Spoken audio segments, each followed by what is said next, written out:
how do we connect with our inner guide or angels? Well, they just said listen and allow it, and allow it. Listen and allow.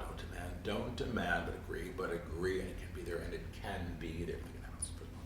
Nothing can happen until it is first a possibility. When you agree that it's possible, when you agree that something is possible, you create the room for the alignment you seek.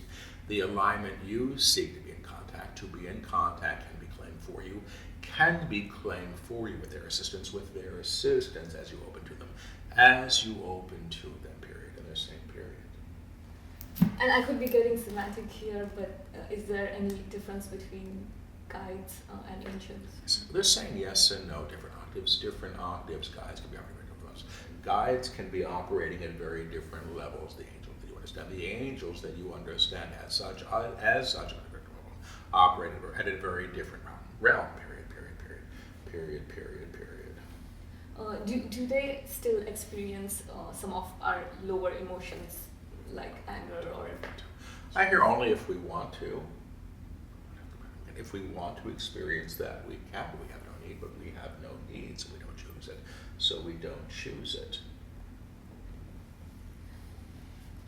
Could you elaborate a little more on Christ consciousness? They're saying it's the alignment to the availability of the Christ itself, the true self, if you wish. The true self, if you wish, who knows who she is without adversary, who comprehends beauty without delineation, the aspect of you who has come to be known as the true self. As the true self operates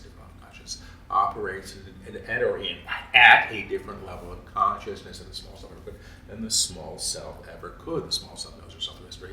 The small self knows herself through history. Her parents said she was who her parents said she was, what her culture told her to be, what her culture taught her to be, the divine self as you. The divine self as you has no mother or father, in this regard, is independent from this world, but knows who she is in conjoinment with her source. She is always connected to the source of being. She is always connected to the source of her being, and consequently everything else within it, because everything is of source as well. The delineations you make high and low, and between high and low, and in between are prescriptions, ways you know yourself, ways you have known yourself throughout time, because you identify through your creations, which means the things you see before you create alignments. You create alignments and agreements with lower octaves because you anticipate yourself as in relationship to them as you outgrow form. As you outgrow form, the need to be in a body, you begin to witness differently. You begin to witness differently, but as you are in form. But as you are in form and have lessons to learn here, the level of Christ self. The level of Christ self, or the divination of the true self, through the identity that's held, through the identity that is held as the prescription for being whole, period. So in other words, my sense is, and they'll tell me if I'm wrong, that to sort of align at that level of Christ consciousness is how high we can go while we're held in form in the material realm. Do you understand this? God can be realized through the human form as who and what we are, and that's what they're saying, because because nothing can be outside of it. So let me see if I can make sense of this. And this is a newer teaching, and I don't describe it very well yet. But what they've been talking about in the latest book, called the Book of Truth, is that we've been operating with this sense of, God is in the cloud and we're in the mud. And, or we have this body that we're sort of dealing with here that's really just a vehicle for the spirit. And they say, well, the body is as holy as everything else, as the tree, as the sky. And God is in the tree and in the sky and in the body as well. So the realization of the divine in all things can't exclude the material realm that you hold. That you know yourself through the body you hold. So as you begin to realize this, you begin to again shift the whole experience of the material realm for yourself. But I think that there's more to it than just, oh yeah, God is in everything, sure, which is an easy, I can say that. But to say something and to realize it, and the guides say realization and knowing are the same thing, to know that is a very, very profound state. Now, do I walk around knowing that? No, I don't. When I'm operating as the guides, when they're teaching through me, I have a taste of it, and it's extraordinary. It's extraordinary.